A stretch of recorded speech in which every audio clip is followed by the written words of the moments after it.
Bílým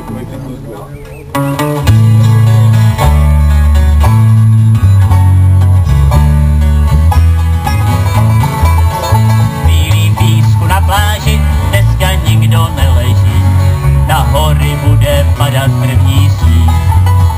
Námořníci šilhaví po hospodách vypráví historky o zubech na loďích.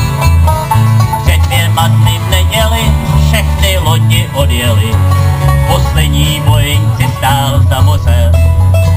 Houpy lidí už jsou pryč, západ slunce není kýč, zimní déšť bičuje suchou zem. Po horách plouže